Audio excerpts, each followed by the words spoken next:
Do you know how to measure the true ROI of outsourced paraplanning? In today's episode, we are going to discuss. I'm Charit and Ushan is here. Ushan, what do you think about today's topic? It's a very, very important topic, I would say, right? So, as a business, you need to make profits. If you're not making profits, you're not running a business, pretty much, right? Yes. So, one key factor to assess a business is based on ROI, right? So, it's I think, is a very, very important, discussion. So, excited to get rolling. Let's roll. Yes. So, ROI. When you hear ROI, what does come to your mind? I would say cost is the first thing which comes to my mind, I would say. But right. what comes to your mind? It's return on investments, of course. Yeah. The cost is there, but the investments that we made in, whether we are actually making the required profits, that's what comes to my mind. Basically, that's the definition of ROI. Yeah, exactly. There's always two ways of looking at it, right? Yes. You minimize your cost, right, or else you look at way to increase your top line, right, bottom lines, right? So I think, that's just always the two things to look at. Right. Now, when it comes to the ROI of paraplanning business, what are the factors that you really think that we need to consider when you are outsourcing your paraplanning business to an outsourced party, right?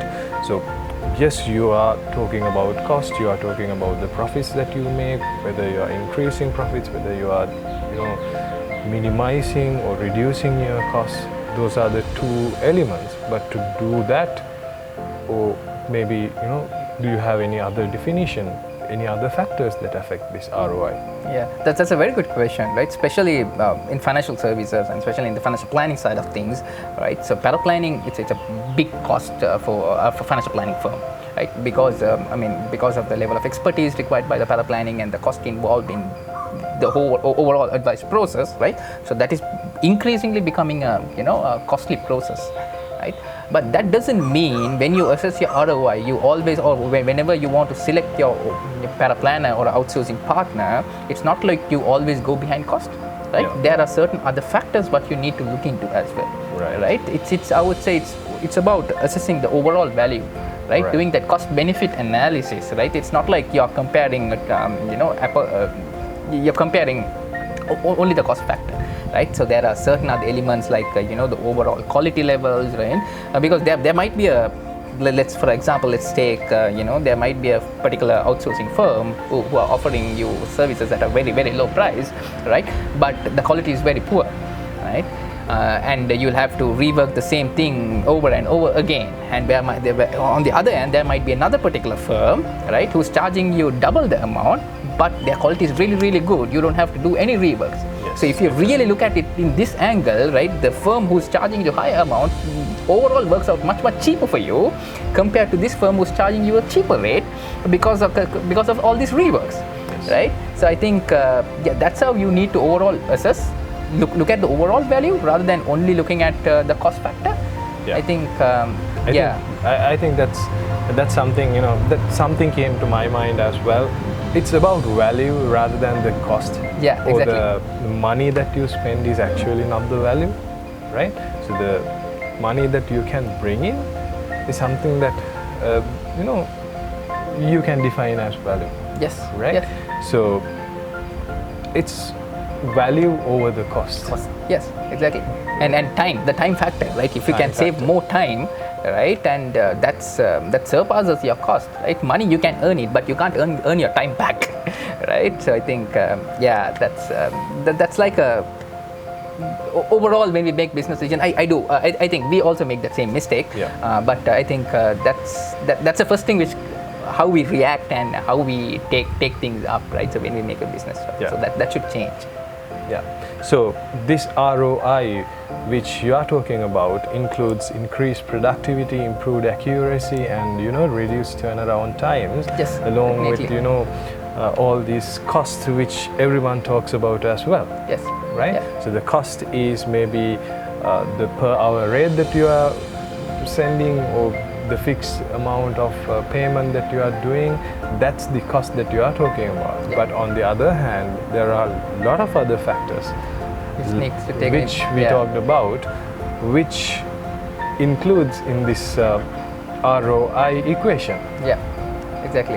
That's all the cost is an important factor. That's not the only factor. That's not the only factor. That's the brilliant point. Right. And it's not easy to assess the other elements as well. Because you can easily do a calculation, you can identify, right? But when it comes especially assessing productivity, the accuracy levels, it's a tough call, right? But you need to identify those. You need to be able to assess those things as well for you to like understand the overall benefit, right? So you kind of it's on both sides, right? I would say as an outsourcing partner and and the service provider, both of them kind of have to get that involved and make that put that effort and time to identify those elements. I think in one of our previous episodes we discussed about how to choose a proper partner. Yes. Right? What are the elements to look for? Yeah. What are the elements? And now this comes into that equation as well, right? So we need to put this in. We were looking at risk, all these risk elements. Yes. Now, including risk, we need to have a return on our investments. Yes. Right? Now, well, you might be thinking that we are not really doing a big investment on them, right? We are just spending some bucks and getting the things done. But how much time that it consumes, that really matters, isn't it? Exactly. Right. It's another element I would say is again to measure the true ROI being the client satisfaction, right?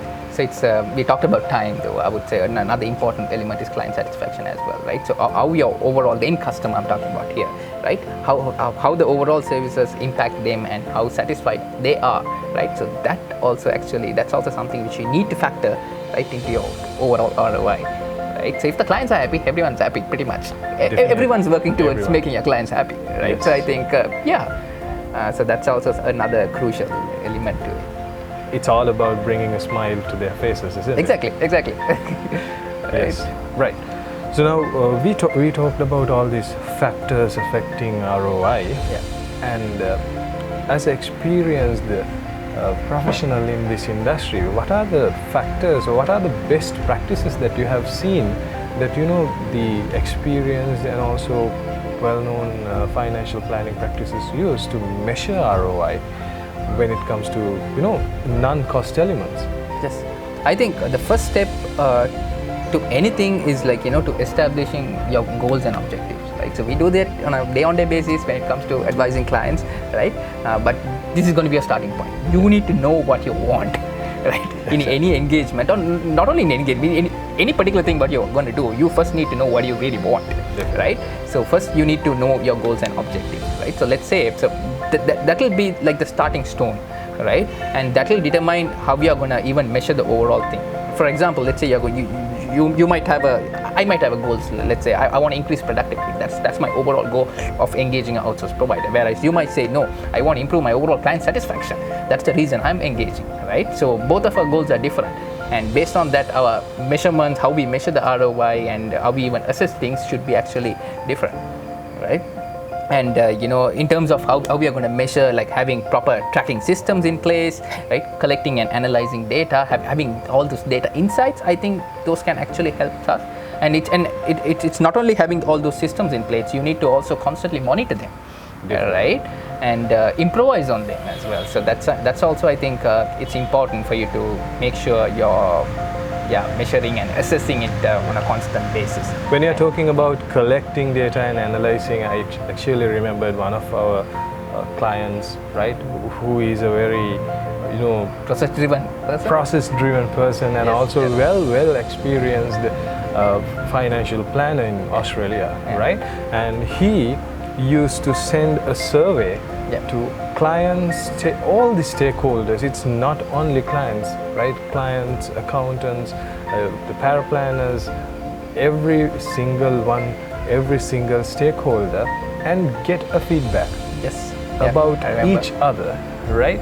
And what he does is he collects data on monthly basis and he gives the required feedback, right?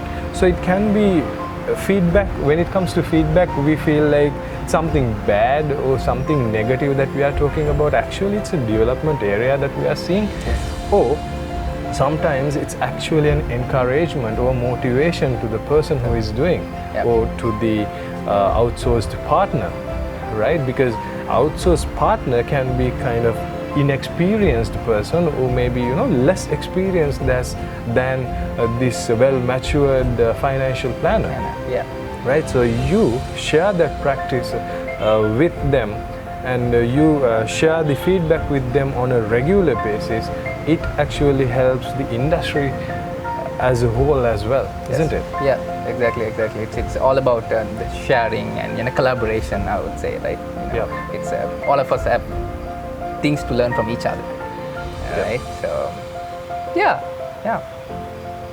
so overall, I would say just constantly monitoring and adjusting, and just being on top of things will make a difference.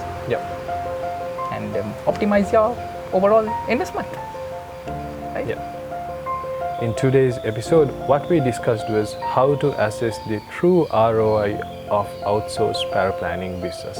And also we discussed the best practices that we can recall, which we shared with you to understand and optimize your ROI as well.